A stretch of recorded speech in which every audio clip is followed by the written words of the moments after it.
की एके दिवशी गोरोबा काका आदल्या रात्री मातीचं आळं करून त्यात पाणी टाकून ठेवलेलं चिखल तयार करायचं आहे, ती तुडवावी लागेल.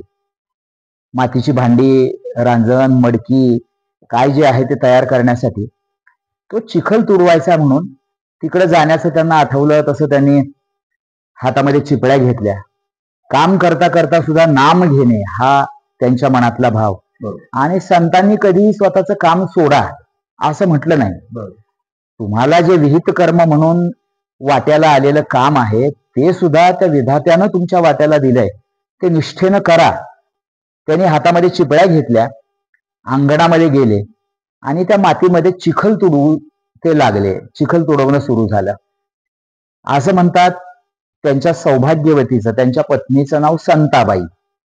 संताबाईचं घरातलं सगळं काम संपलं. काम संपल्यानंतर तिच्या लक्षात आलं की घरात पिण्याचं पाणी नाही, आपण पाणी आणण्यासाठी तेरणेकडे जावं लागेल. तेरणा हे नदीचं नाव इथल्या. तेरणेवर जाऊन पिण्याच्या पाण्याच्या 2 घागरी आणत म्हणून तिनं आपल्याला घागर उचलली आणि तेरणेकडे पाणी आणण्यासाठी ती जाऊ लागली. का कुणास ठाऊक आज बाहेर जाताना तिचं मन थोडंसं विचलित झालं. पण तरी आपल्या नवऱ्याच्या जवळ गेली आणि त्यांना सांगितलं, हो घरात बाळ एकटं झोपलंय बरं का, त्याच्याकडे लक्ष ठेवा. लक्ष असू द्यावे स्वामी बाळावरी, असं सुद्धा त्यांच्या चरित्रामध्ये लिहिलेलं आहे. तिनं ते सांगितलं, पण ज्या वेळेला सांगितलं त्यावेळेला गोरोबा काकांचं काही ते त्या विषयाकडे लक्ष नव्हतं. ते भक्तीत तल्लीन होते. संताबाईनं घराचा उंबरा ओलांडला, पेरणीची वाट ती चालू लागली. इकडे बाळ घरात झोपलेलं आणि गोरोबा काका हातामध्ये चिपळ्या घेतलेल्या अवस्थेत देवाचं नाव घेत घेत त्या चिखलामध्ये नाचत होते. आणि आकाशाचा तो निळा सावळा रंग त्यांना त्या परमात्म्याचा वाटत होता. माझा पांडुरंग निळा सावळा, आकाश निळा सावळ, जणू त्या आकाशात सुद्धा तो निळा सावळा श्रीहरी त्यांच्या डोळ्यांना दर्शन देत होता. आणि तिकडं पाहत पाहत ते नाचत होते. मन, बुद्धी, भावना सगळ्या एका ठिकाणी केंद्रित झाल्या आणि ते केंद्रस्थान पंढरीचा परमात्मा होता. पाय नाचत होते, हात चिपळ्या वाजवत होते, डोळे आकाशाकडे त्या देवाचं विश्वरूप पाहिल्यासारखं भान हरपून बघत होते. गोरोबा काका नाचत असताना भोवतालचं सगळं अस्तित्व नाचत असेल. अक्षरशः अंगणात पडलेलं ते चाक देहभान हरपून काकांची देहभान गेलेली विदेही अवस्था बघत असेल. गळ्यातल्या 2 तुळशीच्या माळा नाचत असतील. सगळं दगडन दगड, रोमन रोम, कण कण मातीचा नाचत असेल कदाचित. गोरोबा काकांची देहभान गेल्याची स्थिती, विदेही ती अवस्था गोरोबा काका स्वतः एका अभंगामध्ये लिहितात. म्हणतात, त्यावेळेला माझी मनाची स्थिती काय होती तर लिहितात, म्हणतात, केशवाचे भेटी लागलेसे पिसे. त्याच्या भेटीसाठी मला पिसं लागल्याची अवस्था होती. मी वेडा पिसा झालो होतो. विसरले कैसे देहभान, देहभान गेलं कसं मला नाही कळलं. विसरून गेलो होतो स्वतःला. झाली झडपणी, झाली झडपणी, झपाटल्यागत अवस्था झाली होती. संचरले मनी अधिरूप, त्याचं रूप आणि तो स्वतः माझ्या मनामध्ये येऊन स्थानापन्न झाला होता. त्याच्या रूपाचा आणि चेतनेच्या माझ्या मनात संचार घडला होता. आतही तो आणि बाहेरही तो, ही अवस्था होती. न लिंपेची कर्मी, न लिंपेची धर्मी, न लिंपे गुणधर्मे पुण्यपाप, म्हणे गोरा कुंभार सहज जीवनमुक्त, सुखरूप अद्वैत नामदेव. गोरोबा काका म्हणतात, देहभान गेल्याच्या त्या स्थितीमध्ये मला काही शुद्ध नव्हती. सगळं विठ्ठलामध्ये लक्ष केंद्रित झालेलं होतं. नामस्मरण, देहभान विसरून मी घेत होतो. मुखाने विठ्ठल विठ्ठल सुरू होतं आणि त्या विठ्ठल विठ्ठल नादामध्ये माझं नाचणं चालू आहे. नेमका त्याच वेळेला मध्ये ते लेकरू उठलं. झोपेतून ते जाग झालं. आईला बघितलं असेल, आजूबाजूला आई दिसली नाही. रांगणारं लेकरू घरात इकडे तिकडे पाहिलं, माझघरात गेला असेल, घराच्या आजूबाजूला पाहिलं असेल, कुठेही दिसली नाहीये त्या आई. त्यावेळेला त्याचा जीव इवलासा कावरं भावर झालं ते लेकरू. पण त्याच वेळेला त्याला अंगणामध्ये स्वतःचा पिता दिसला. वडील काम करतायत हे जाणवलं. म्हणून ते रांगत रांगत आपल्या वडिलांच्याकडे जाऊ लागलं. रांगत वडिलांच्या जवळ गेलं. वडिलांच्याकडे बघून हात हलवून हसू लागलं. पण गोरोबा काकांना काही देहभान नव्हतं. त्यांचं नाचणं सुरू आहे, तल्लीन अवस्था. ते लेकरू प्रतिसादासाठी कदाचित काही करतही असेल, पण यांना केवळ परमात्मा दिसत होता. बाळ दिसण्याचं कारण नव्हतं.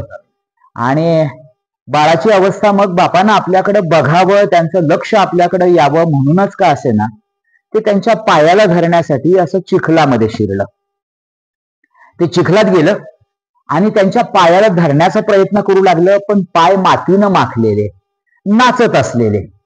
नाचत असलेले पाय, त्याला पुन्हा ती माती किंवा तो चिखल लागलेला, त्या लेकरानं धरायचा प्रयत्न केला, पण हात निसटला आणि निसटल्यानंतर ते मातीमध्ये चिखलामध्ये खाली पडलं.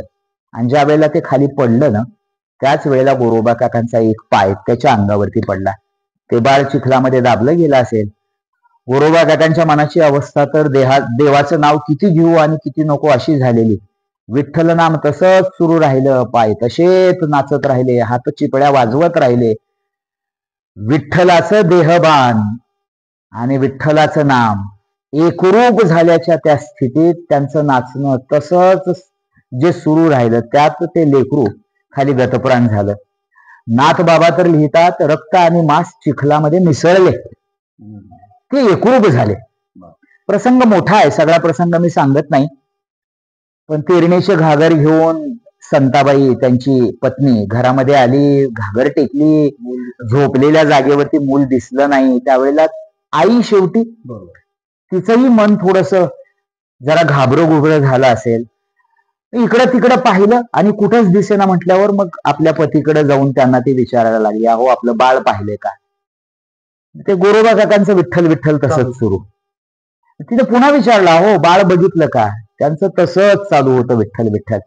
मग ते हाताला धरून त्यांनी, संताबाईने त्यांना अगदी हलवलं, जागं केलं आणि पुन्हा विचारू लागली, पण गोरोबा काकांच्या मनाची अवस्था माझ्या भजनामध्ये का विक्षेप केलास? त्याच्यामुळं त्यांच्या मनाची अवस्था यांना ठाऊक नाही, बाळ काय, कुठं, कसं गेलंय. पण तिनं माझ्या भजनात विक्षेप केलाय, ह्या भावनेनं कदाचित थोडेसे रागवले असतील. ती मात्र ओरडत असलेली. पण त्याच क्षणी तिच्या लक्षात आलं की खाली चिखल लाल झालाय आणि याचा अर्थ माझं बाळ, रक्तमास दिसलं त्याच्यामध्ये, माझं बाळ इथं गतप्राण झालंय. ती माझा बाळ म्हणून आक्रोश सुरू केला आणि देवाच्या नावानं ती शिव्या देऊ लागली. हे विठ्ठलामुळे सगळं घडलं. विठ्ठलाच्या नावानं शिव्या, आणि एखाद्या भक्ताला, त्याच्या परमात्म्याला त्याच्या समोर ज्या शिव्या दिल्या जात आहेत त्या शिव्या असह्य. माझ्या देवाला का शिव्या देतेस ग म्हणून ते सहज हात उगारला असेल, एखादी काठी तिथं पडलेली चाक फिरवायची, ती काठी उचलून ती उगारली असेल, तिच्या तोंडातून ते खरंच मारतील या भीतीपोटी सहज एक शब्द निघून गेला की माझ्या अंगाला काठीनच काय, हाताबोटानं सुद्धा शिवाल तर तुम्हाला विठ्ठलाची आण आहे. हे शब्द मुखातून बाहेर पडल्या क्षणी हातातली काठी बाजूला पडली. विठ्ठलाची आण, संते काय बोलून गेलीस असं म्हणून ते बाजूला जाऊन बसले. प्रसंग मोठा करत नाही. काही वेळानं त्यांच्याही लक्षात आलं की बाळ गेलंय. म्हणले, संते, देवाची भक्ती अनेक परीक्षांमधून जाते. आज एक परीक्षाच माझ्या वाट्याला होती. परमात्म्याचा माझ्याकडून अपराध घडलाय की नाही मला ठाऊक नाही, पण आई म्हणून तुझा मात्र अपराध माझ्या हातून घडलाय, मला क्षमा कर. झालं मंडळी, तो प्रसंग घडला. पण काही वेळानं ती पाणी देण्यासाठी वगैरे जवळ आली असेल, त्यावेळेला काहीतरी पोळणार आहे अशा पद्धतीनं ते मागे सरकले आणि म्हणले, संते, विठ्ठलाची आण घातलीस, आता मला स्पर्श नको करू, तुझ्या हातून मी नाही घेणार, स्पर्श होईल ना. मग तिच्या लक्षात आलं की आपण विठ्ठलाची आण घातली, ही आता मला स्पर्शच करणार नाही. रडायला लागली. माझा तुम्हाला दुखवण्याचा उद्देश नव्हता, सगळं समजावून सांगण्याचा प्रयत्न केला, पण एका भक्ताला परमात्म्याची आण, त्याची शपथ, त्याची प्रतिज्ञा ही प्रमाण होती. त्यांनी सांगितलं, मी तुला इथून पुढे स्पर्श करणार नाही. सगळे प्रयत्न करून पाहिले, गोरोबा काका तिला स्पर्श करत नव्हते. एकुलतं एक बाळ घरामध्ये होतं, वंशाचा कुलदीपक. आज विज्ञानाधिष्ठित जगत आणि उच्च शिक्षित माणसं सुद्धा मुलाची वाट बघत बघत 2-2, 3-3 मुलींना जन्म देतात. हा कालावधी 700-750 वर्षापूर्वीचा. एकुलता एक वंशाचा दिवा गेलेला, अंगण सुनं झालेलं, घरात बाळ नाही, एका आईची ओटी सुनी झालेली. सगळे प्रयत्न करून पाहिले, ते असफल झाले. एके दिवशी तिच्या मनात आलं, परवानगी घेतली, मला माहेरी जाऊन 4 दिवस राहून येते. कारण सांगितलं नाही आणि माहेरी गेली आणि वडिलांच्या पुढं रडली, ओरडली. मला जगायला आधार नाही राहिलेला, एकुलतं एक बाळ निघून गेलंय, कशी जगू मी, माझं दुःख तुम्हाला नाही सांगायचं तर कुणाला सांगायचं. असं म्हणून वडिलांच्या पुढं तिनं पदर पसरला आणि म्हटली माझ्या सुखाची भीक मागण्यासाठी मी तुमच्याकडे येते. आणि वडिलांनी विचारलं असेल काय तुझी अपेक्षा काय, त्यावेळेला म्हणाली माझी धाकटी बहीण रामी तिचं नाव, तिचं तुम्ही त्यांच्याबरोबर लग्न करून द्या. वडील म्हणाले काय बोलतेस, कळतंय का तुला, अगं सख्या बहिणीला सवत करून घेणार आहेस. ती म्हणली सवत नंतर होईल, अगोदर माझी बहीण आहे ना, आम्ही गुन्ह्या गोविंदानं नांदू. वडिलांच्या पुढं भीक याचना मागितल्यासारखी तिची ती भावना. दया आली असेल वडिलांना, होकार दिला, पण म्हणले गोरोबा काका कसे मानतील. ती म्हटली ती माझ्यावर सोडा. माघारी आली आणि काकांच्या समोर येऊन म्हणाली की मी जाऊन आली आहे आणि आता माझी मनातली एक भावना तुम्हाला मी बोलून दाखवणार आहे, माझा हेतू आहे, त्याला तुम्ही होय म्हणा. आणि अगदी एका वाक्यात सांगतो, ती म्हणाली जर तुम्ही दुसरं लग्न केलं नाही तर मी अन्न पाण्याचा त्याग करून माझे प्राण देईल. त्यावेळेला गोरोबा काकांनी सांगितलं की ठीक आहे संते, तुझ्या मनातली इच्छा पूर्ण होईल, असंच असेल ना, देव माझी काय परीक्षा घेणार आहे मला ठाऊक नाही, मी होकार देतो. आणि त्याच्यानंतर गोरोबा काकांचं दुसरं लग्न झालं. पण लग्नानंतर ज्या वेळेला निरोप द्यायचा आहे दोन्ही मुलींना, त्यावेळेला बापाच्या मनात सहज भावना आली असेल, दोन्ही लेकरं माझीच आहेत, दोघींचाही सारखाच सांभाळ करा बरं, दोघींमध्ये दुजाभाव करू नका, दुजाभाव कराल तर तुम्हाला विठोबाची आण आहे. पुन्हा एकदा शपथ घातली गेली. गोरोबा काका मनात म्हणाले देवा, संसारामध्ये मी लिप्तच होऊ नये अशीच तुझी इच्छा असेल, दुसऱ्यांदा सुद्धा हाच संकेत तू देतोयस, ठीक आहे, मी दोघींचाही सारखाच सांभाळ करेन. गोरोबा काकांनी दोघींनाही स्पर्श करण्याचं सोडलं. चरित्रामध्ये असं लिहिलं गेलंय की एके दिवशी संध्याकाळचं भजन संपल्यावर गोरोबा काका असंच इथे कुठेतरी अंथरून टाकून विश्रांतीसाठी आले, झोपले. आणि गोरोबा काकांना झोप लागल्यानंतर त्यांच्या या दोन सौभाग्यवती तिथं आल्या, एक एका बाजूला दुसरी दुसऱ्या बाजूला झोपली. आणि आपल्या बाजूला जो काकांचा हात आहे तो हात त्यांनी उचलला आणि आपल्या अंगावरती ठेवून घेतला, स्पर्श घडवला. मला पुन्हा एकदा संसारात ओढण्याचा अट्टहास का करताय, कशासाठी हे सगळं, ठीक आहे तुमची काही चूक झाली की नाही मला ठाऊक नाही, पण माझ्या हातांकडून मात्र अपराध घडलाय. आणि ज्या हातांनी विठ्ठलाची आण मोडली त्या हातांना आता या शरीरात जागा नाही, या शरीरात त्यांना मी नाही ठेवणार.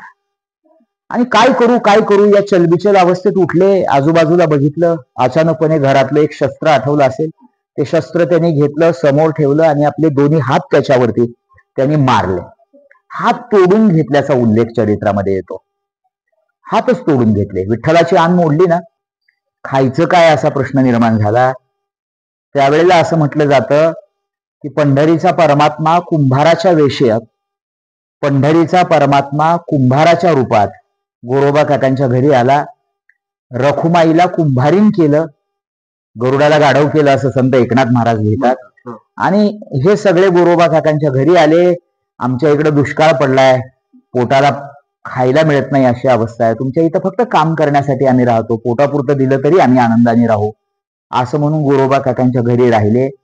काही महिने ते गोरोबा काकांच्या घरामध्ये राबले. की काही दिवस इथं तो राहिला. पण सगळी संत मंडळी गोरोबा काकांना भेटण्यासाठी इथं आली.